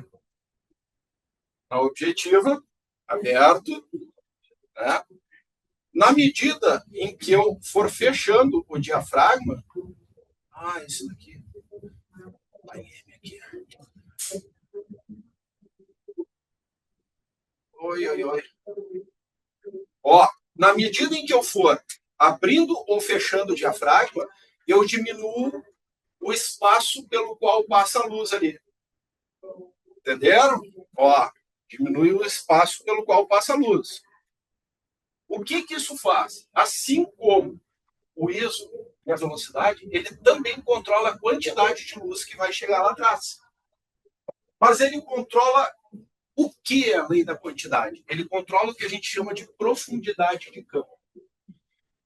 Profundidade de campo é a quantidade de foco que eu tenho na frente e atrás do objeto no qual eu estou fazendo foco. Eu expliquei para vocês lá no começo que o nosso olho faz o foco onde interessa. E a gente tem a sensação de enxergar todas as coisas em foco porque o nosso olho se movimenta. E o músculo que tem atrás do nosso olho, ele se acomoda para fazer foco aqui, depois faz foco lá, depois faz foco aqui, depois faz foco lá, e ele vai se adaptando. A fotografia não tem isso, é tudo de uma vez só e de uma vez por todas. Então, eu preciso entender o que vai acontecer com esse conjunto de planos, com esse conjunto de coisas, regulado pela minha íris também. O diafragma da lente também é conhecido como íris. Vamos lá. Quanto mais aberto, mais luz entra. Óbvio. Tá? Só que, o que acontece? Lembram que eu expliquei que a luz se cruza dentro do orifício para formar uma imagem invertida de cabeça para baixo, do outro lado? Lá no começo? Bom, se eu tenho um orifício bem pequenininho, tem poucos feixes de luz que se cruzam aqui. E eles vão se cruzar, de fato, só nesse ponto. Na medida em que eu aumento esse espaço, tem uns feixes de luz que vão se cruzar bem no centro, mas outros vão passar pela borda e vão se cruzar um pouco depois. E outros vão se cruzar um pouco antes e ainda vão passar pela borda. E o que vai acontecer? Eu vou ter imagens sobrepostas lá no fundo, que vão tirar o foco do que está na frente e o que está atrás por borramento. E aí eu vou ter só um plano em foco. Então, quanto mais aberto, mais luz entra, mas eu tenho mais imagens se formando e eu tenho esse borramento dos planos antes e depois. Na medida em que eu fecho, eu tiro luz, mas eu organizo melhor essa luz que passa e todas as coisas começam a ficar nítidas, atrás e na frente do objeto que eu vou fotografar. Mas aí, sem pé, para que isso importa, cara? Eu vou lá, eu estou fazendo troço, meu celular...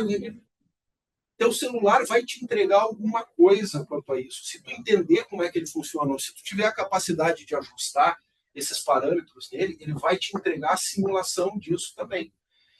E por que isso é importante? Porque eu decido, ao dar foco na frente e atrás do objeto, o quanto eu quero de atenção nos complementos àquele objeto, nos complementos ambientais daquele objeto.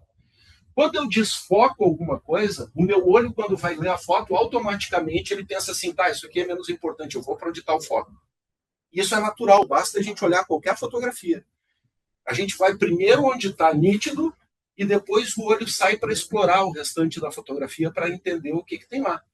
Às vezes são coisas relevantes, mas que estão colocadas hierarquicamente um pouco abaixo, para serem vistas depois, e às vezes são pequenos incômodos que a gente quer simplesmente desfocar para eliminar, que é o caso, por exemplo, do extintor de incêndio, aquele que eu falei atrás dos vereadores. Se eu boto um diafragma fechado e o extintor está longe, lá no fundo, e ele aparece, eu estou juntando aquele extintor com os vereadores que estão na frente. Por quê? Porque eu estou deixando nítido, eu estou deixando em foco, eu estou dizendo, isto faz parte disso. Estou relacionando essas duas coisas, porque estão na mesma posição hierárquica de foco. Tudo na fotografia é uma questão de hierarquizar. À medida que eu tiro o foco, eu olho para esses caras e aquilo lá vai ficando mais distante da minha atenção. O que ainda vai incomodar no extintor de incêndio? Essa droga é vermelha. O vermelho vai continuar lá no fundo, vai continuar chamando a atenção, mas eu já rebaixo ele um pouco. Por que isso é importante? Porque na fotografia de comunicação, nós queremos a comunicação mais imediata possível. O espectador ele tem que reconhecer na imagem a informação e consumir ela de maneira objetiva, clara, o mais rápido possível. Ele não pode ficar em dúvida. Por quê? Porque a fotografia vai ajudar a remeter o texto quando ela está bem utilizada. A fotografia normalmente é o que captura a atenção de maneira mais imediata de quem vai ler alguma informação. Por isso que ela precisa ser potente, bem organizada, bem articulada, porque o cara, uma vez que viu a fotografia, ele vai ler a legenda, ele vai entrar na matéria, vai ler o título, Isso vale para redes sociais? Óbvio que vale. Vocês estão rolando lá aquele monte de fotografia droga, monte de fotografia igual. Aí aparece um troço diferenciado, bem organizado, que te traz um troço que... Por que tu parou para ver aquela fotografia? Porque ela provavelmente traz uma informação relevante para ti, mas ela também está bem organizada, ela está limpa, ela é capaz de capturar a atenção do olho do espectador sem exigir dele muito trabalho.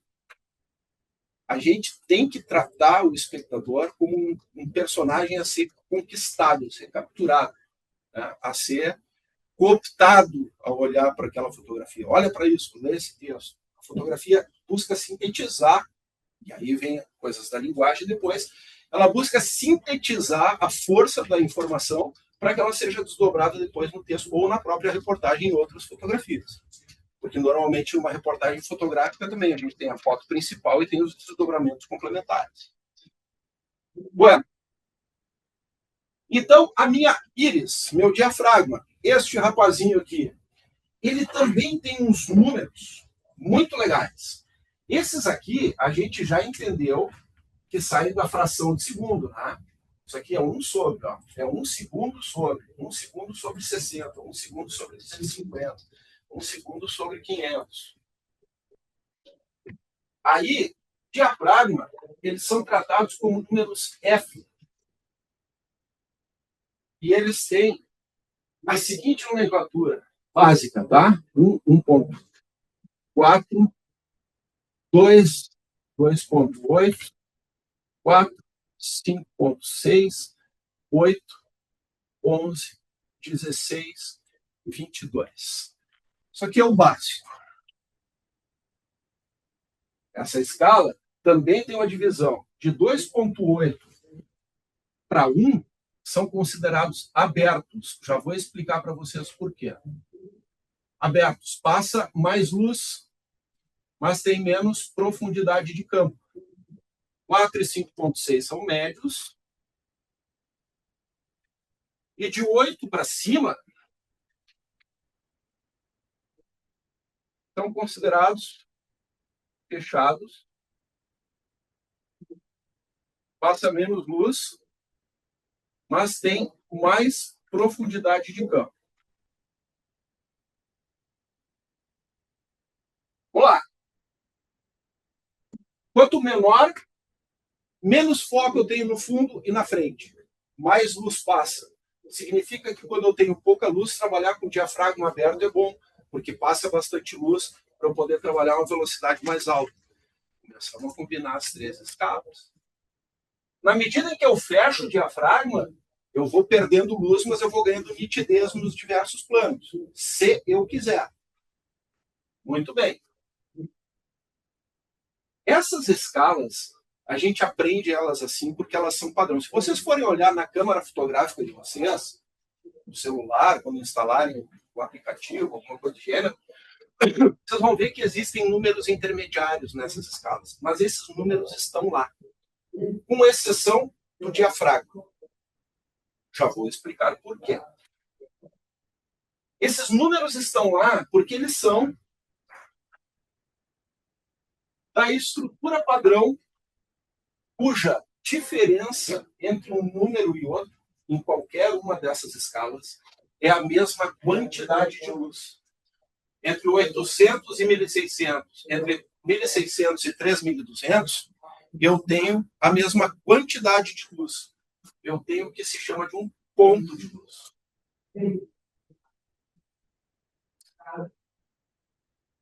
800 tem um ponto a menos de sensibilidade do que o 1600. E tem 2 pontos a menos do que o 13200.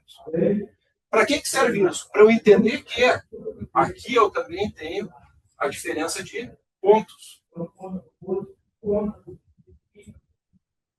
Para eu entender que aqui eu também tenho a mesma quantidade de luz. E aqui também.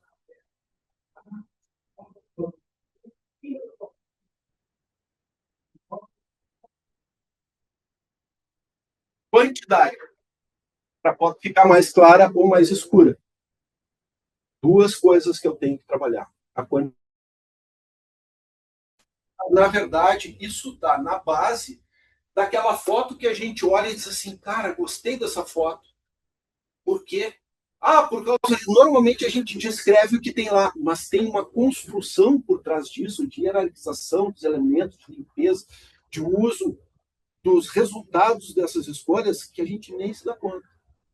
Mas essas são as ferramentas do fotógrafo, são as ferramentas que a gente tem para sugerir.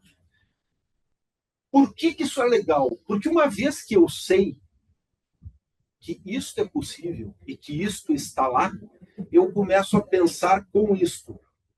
Eu sei que isso existe, eu sei que essa é uma possibilidade. Que nem a história lá da análise sintática que eu falei antes, né? Sujeito, predicado, complemento nominal, blá, blá, blá, blá, blá.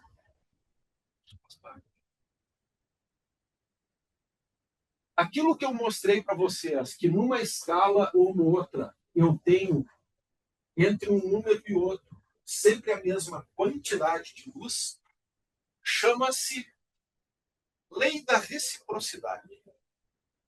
O que a lei da reciprocidade vai me dizer? Que a quantidade de luz, a gente sempre, eu vou arriscar aqui no cantinho, tá?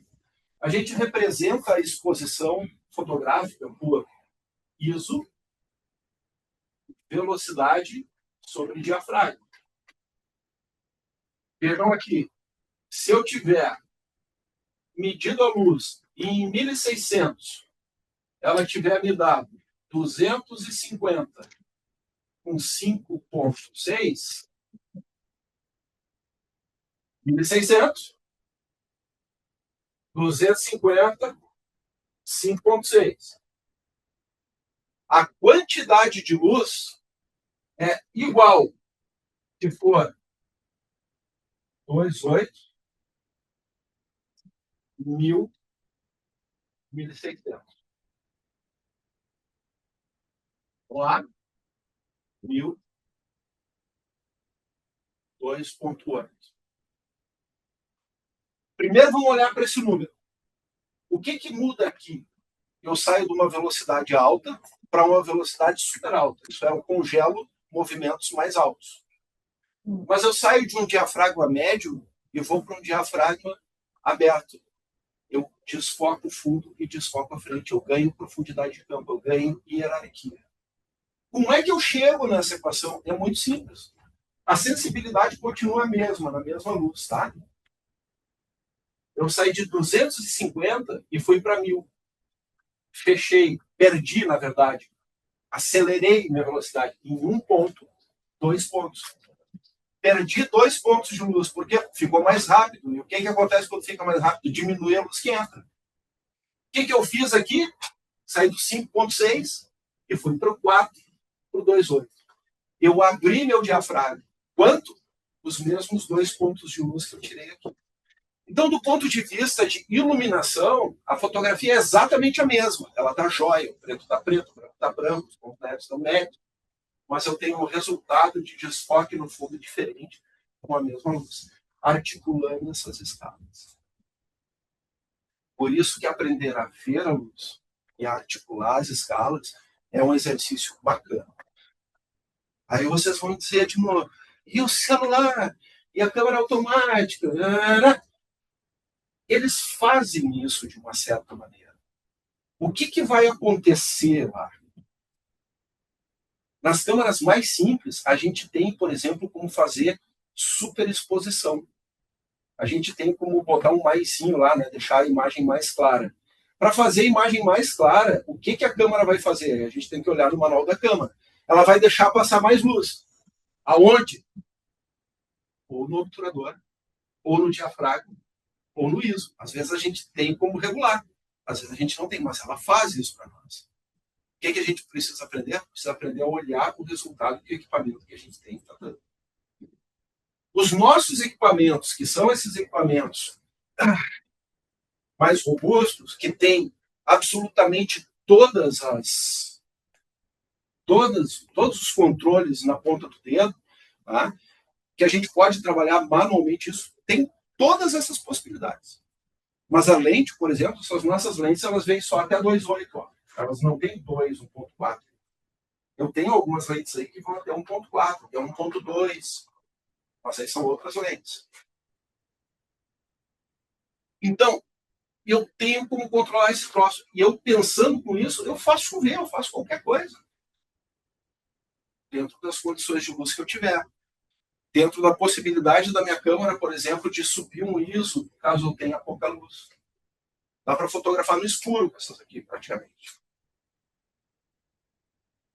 Com uma câmera mais simples já não dá. Ela tem que processar o ruído, né?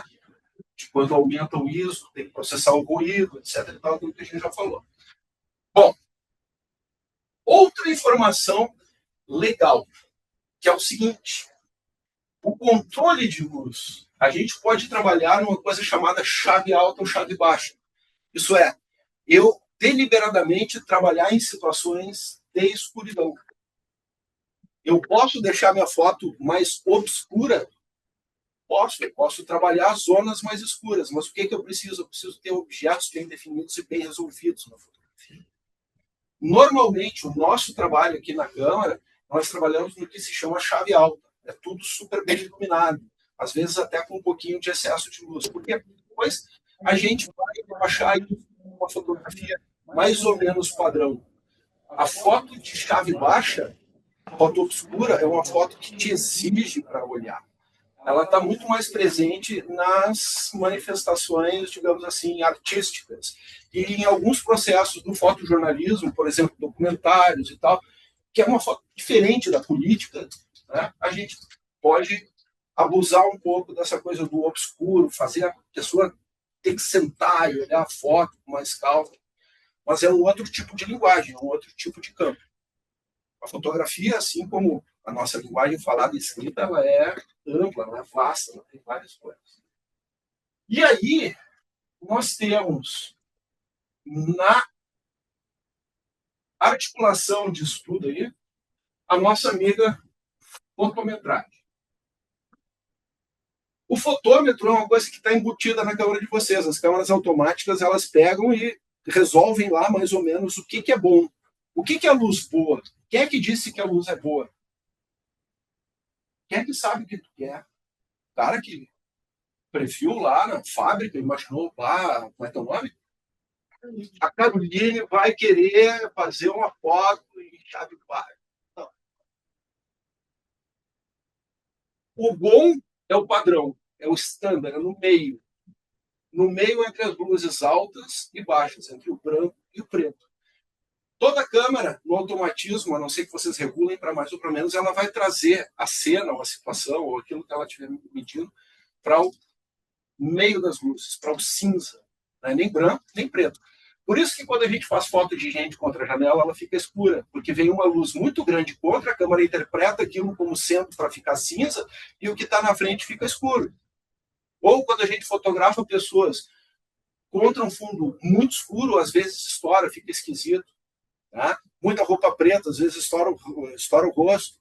Então, tem que entender que o fotômetro, a ferramenta, isso que diz mais ou menos, ele tem uma calibração para dar um resultado mais ou menos médio. Por isso que mesmo nas câmeras automáticas, compactas, no celular, vocês têm, lá no celular, às vezes a gente encosta numa luzinha, num solzinho, que corre para mais ou para menos, né?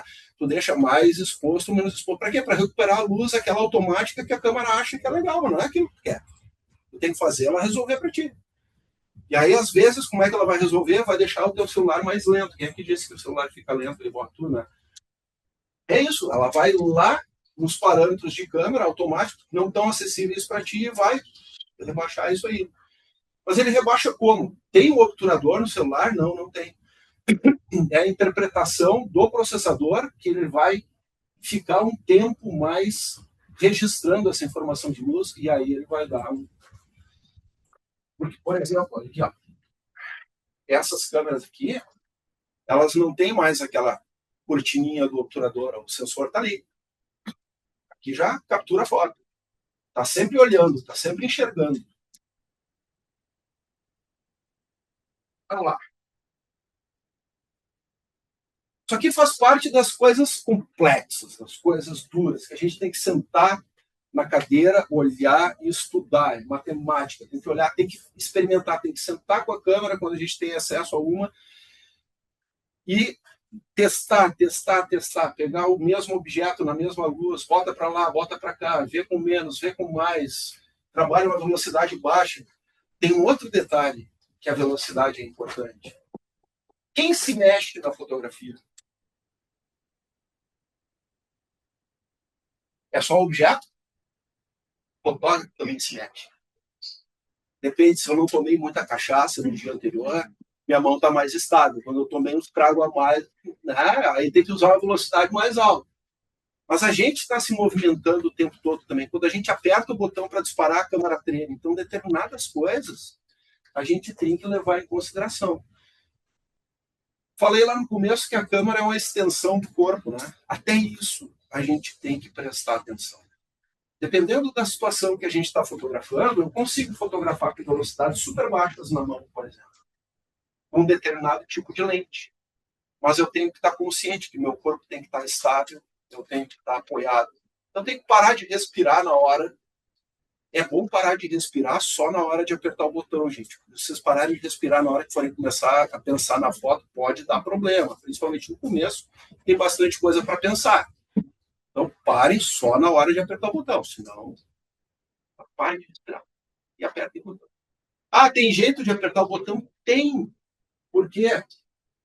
Porque se a gente bate foto, estão vendo que a câmera está mexendo? Agora, se a gente dispara o operador, vocês não veem nem o meu dedo mexer, nem a câmera. Eu estou disparando foto. É o corpo e a câmera. O fotógrafo leva a câmera. O fotógrafo comanda a câmera. Próxima bobagem.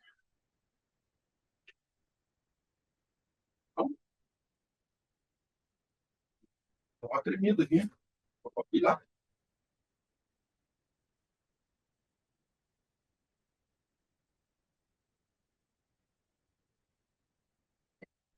Ver se vai para frente. Frente, menino. Ele deu uma vibrada aí. Não sei se não acabou aqui. Ah, agora foi. Obrigado. Vamos lá. Vamos dar um exemplinho para vocês. Vou dar um exemplinho para vocês. Tá, pode ter falado. Tá indo? Não? Tá indo.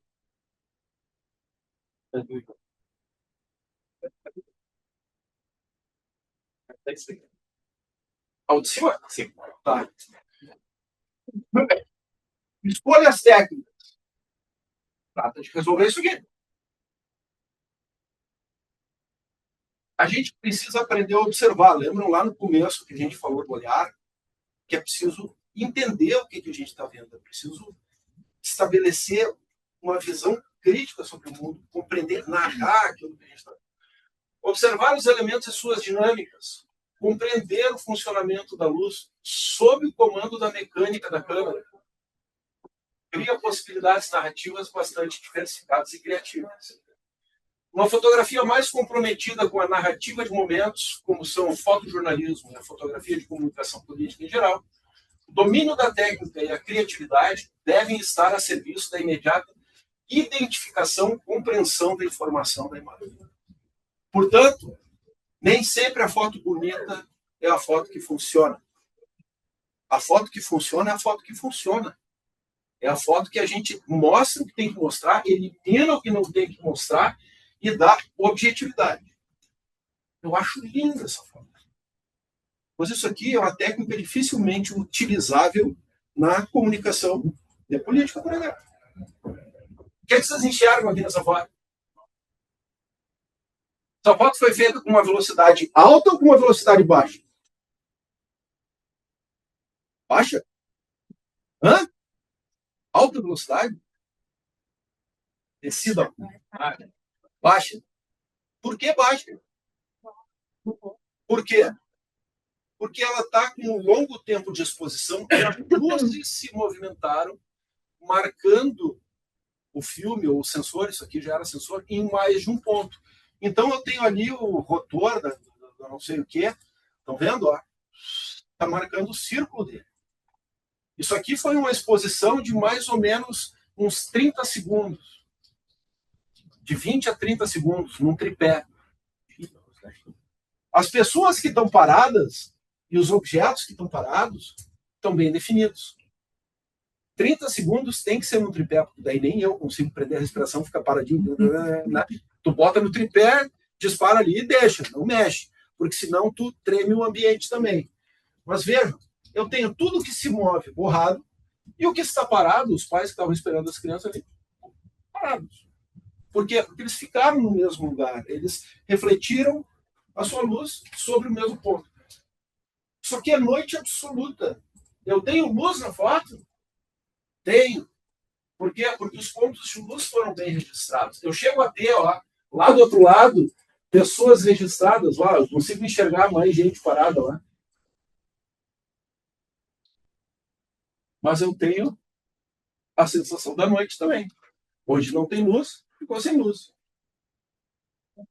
O negócio se mexendo na perna. Evoca essa sensação. Eu não tenho movimento, mas eu evoco através da velocidade lenta. Eu podia ter feito essa foto de uma outra maneira? Podia. Eu podia simplesmente ter compensado na sensibilidade, aberto todo o diafragma. Essa foto também está com diafragma médio, provavelmente, médio para fechado, porque está tudo em foco, ó. E ela é uma lente grande angular. Depois a gente vai ver que as lentes também interferem nisso. Mas eu evoco a sensação do movimento, assim como eu evoco a sensação do parado, mas principalmente porque eu tenho contraste. Vejam, o contraste é uma coisa importante para a percepção na foto. Quando eu ofereço um elemento de comparação, não é sempre que isso é possível ou que isso é necessário, mas nesse tipo de situação, o movimento ali se evoca não só pelo borrado, mas também pelas pessoas paradas. Aí a gente já começa a aprofundar um pouquinho mais na linguagem. Eu tenho que deixar sobrar coisas para as outras aulas. Que horas são aí? 11h30. 11h30. Eu vou encerrar com essa para a gente entrar nisso no nosso próximo encontro. Gostosa essa foto aí, né?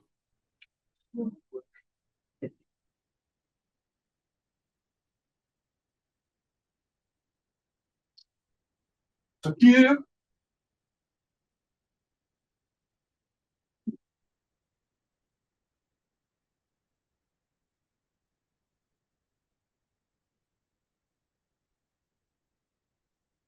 qual é a sensação de vocês nessa foto?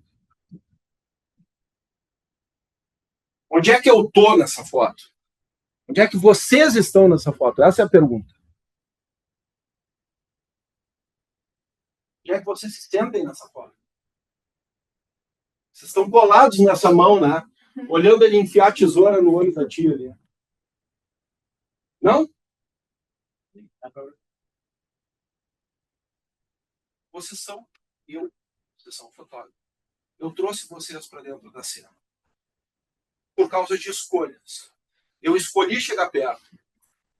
Eu escolhi uma lente que está desfocado, está desfocado, está desfocado. O olho está desfocado, eu tenho foco no queixo. Eu errei essa foto. Foca na Brasil. Eu estou numa situação tão crítica, tão perto, que o meu movimento, eu estava com uma lente de foco manual, fez com que o meu objeto principal, que é a ação, saísse de foco.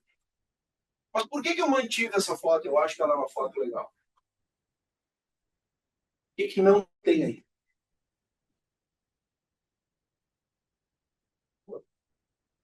Ok, a cor está óbvia, ela é preto e branco. Mas do ponto de vista de informação, o que não tem? Vamos voltar lá no começo.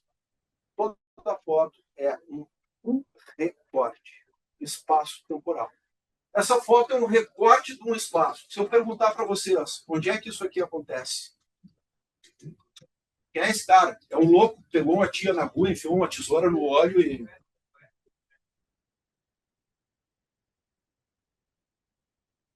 Isso aqui é um atendimento espírita de incorporação do Dr. Fritz, que ele reúne pessoas e faz um atendimento com técnicas pouco ortodoxas, digamos assim, mas muito interessantes. Eu fotografei durante anos esse médium. Tá? E apesar de parecer uma coisa chocante, essas pessoas saem de lá muito bem. É inacreditável de ver, é preciso ver para crer. Mas vamos voltar para a fotografia. A potência vem da clareza e da simplicidade. Eliminar ruídos. Colher posicionamento de observação. Estou dentro da foto. Uma função fundamental do fotógrafo é decidir o que não vai na foto. Já falei lá. Eu podia ter dado 2 passos atrás. Eu tenho as fotos mais abertas disso aí. Mas essa aqui é que dá impacto. Assim como tem outras que vão dar o contexto, que reunidas com isso aí, vão dar aquilo que eu queria que vocês tivessem dito. Falta o contexto, falta a ambiência. Tá? Por quê? Porque as fotos, elas são incapazes de resolver tudo ao mesmo tempo. Quando eu dou ambiência, eu não dou detalhe. Quando eu dou detalhe, eu não dou ambiência. Eu preciso de 2 abordagens distintas para resolver isso. Cartier-Bresson, o pai do fotojornalismo moderno, ele não gostava de ser chamado assim, mas ele dizia que a natureza nos oferece as coisas de maneira dispersa. Nós não temos o direito de reuni-las à força para fazer uma fotografia. Então, para isso, existe a reportagem, que é a maneira como o fotógrafo se debruça sobre o fato ao longo do tempo para mostrar em detalhe e contexto aquilo que acontece. Regra dos terços, geometria, diagonais e planos. São coisas que nós vamos ver adiante. Tá? Mas aqui já dá para mostrar para vocês que eu tenho uma diagonal. Aqui eu tenho uma linha de força. Eu tenho uma ação. Eu tenho uma centralidade. Mas, ao mesmo tempo, eu tenho um deslocamento. E o quadro está limpo pelo desfoque absoluto. Vamos de novo para o quadro. Disse que eu ia falar da proporção. Né? Nossos quadros de fotografia, normalmente... Agora o Instagram acabou com essa coisa, que esculhambou tudo. Né? Mas ele tem uma proporção de 2:3. Isso aqui vem lá de antes dos gregos. Lá, isso aqui foi tratado como uma proporção áurea. Tem várias coisas que acontecem aqui dentro. Uma delas é justamente a dinâmica possível de horizontalidade ou verticalidade quando isso é posto. E dentro desse quadro, as coisas podem se comportar de maneira dinâmica pela distribuição dos elementos. No começo a gente tenta entender isso, mas depois a gente meio que se liberta depois de entender. A gente tenta organizar o espaço de discurso, porque tudo que está aqui dentro tem que fazer sentido. E tudo que estiver aqui dentro vai se relacionar. Na câmera de vocês, no celular, no que quer que seja, vocês podem ligar as linhas de grade. O que são as linhas de grade? É a regra dos terços. O que é a regra dos terços me diz? Ela me diz várias coisas. Ela me diz que eu divido em terços verticais e eu tenho esquerda, centralidade e direita. Parece óbvio, mas eu preciso organizar. Isso é que nem as linhas de um caderno de escrever. Eu posso subverter isso? Posso, mas eu tenho que primeiro dominar. O que mais que ela me diz? Ela me diz que na horizontal eu tenho terço superior, terço central, terço inferior. A maior parte das fotografias que a gente faz quando está deslumbrado no começo, a gente vem, bota o horizonte no meio, aquele pôr do sol maravilhoso, um solzinho que parece um pinto no meio ali, não. Coisinha pequenininha, e acha, fiz um pôr do sol lindo. Vai ver a foto, é um borrão preto embaixo, um borrão claro em cima e nada no meio. Por quê? Porque o cérebro de vocês olhou para isso aqui, se contentou, entendeu que aquilo ali era suficiente, mas se esqueceu de olhar para o todo do espaço de discurso. Tudo que a gente enxerga dentro da câmera, ou tudo que a gente enxerga na tela do celular, ou tudo que está na foto. Se não está ali, não está na foto. Se está ali, está na foto. E a gente precisa aprender a parar de olhar através do visor da câmera, ou só para o ponto que nos interessa na tela do celular, e olhar para o todo. Regra dos terços nos divide isso daqui em 9 retângulos.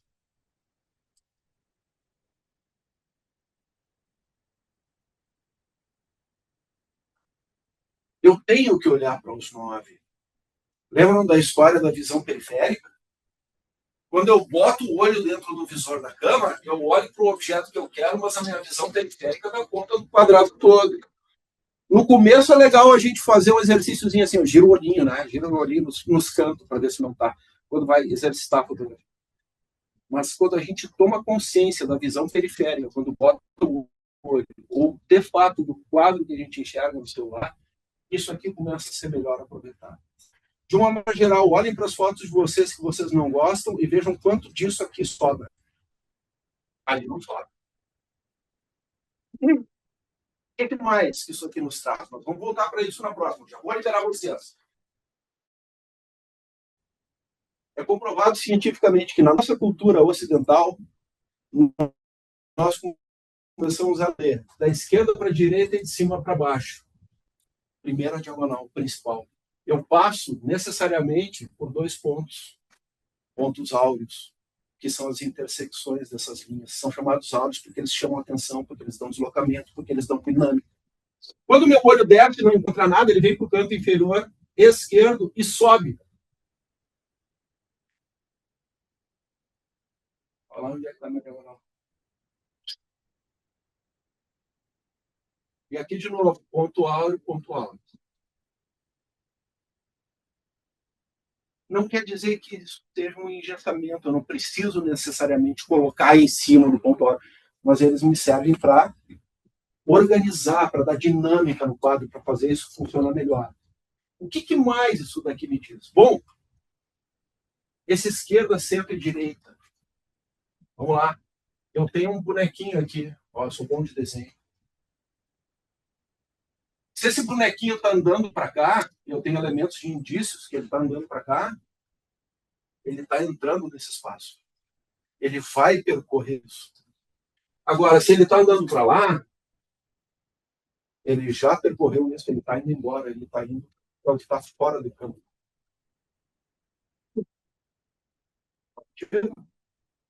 Faz diferença? Faz. Faz muita diferença. Quando eu tenho o horizonte no meio, o que eu tenho? Eu dou igual valor para céu e terra. Mas o que eu quero mostrar? Eu quero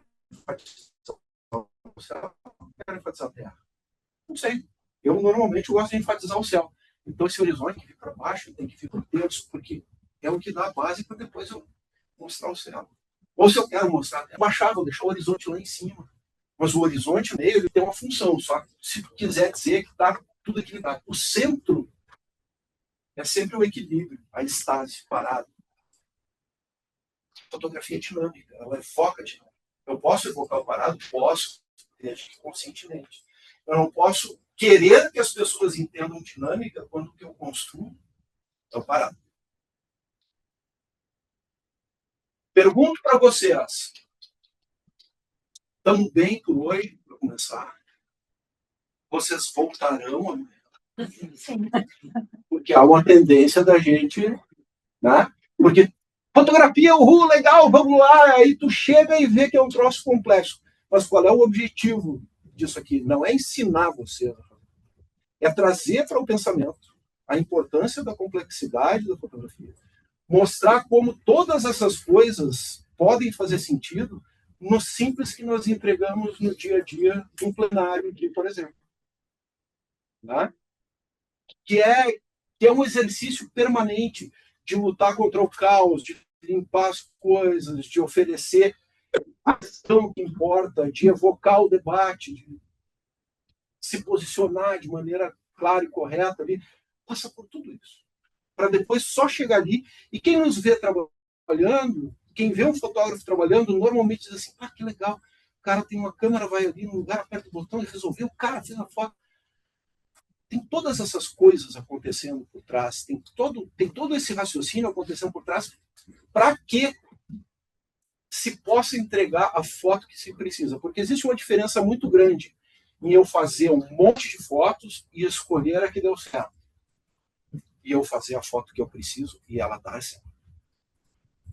A solução da fotografia na área de comunicação, ela é muito antes do fato acontecer. A nossa fotografia, ela se antecipa, ela premedita, ela imagina, que é diferente de outras fotografias, que vão mais na linha de construção, tem umas fotografias que são muito pictóricas e tal, que são outros tipos de elaboração. A gente corta ao vivo o que está acontecendo e que nunca mais vai se repetir. É lindo, isso é poético. Teremos mais poesia amanhã. Tá bem? Obrigado por hoje.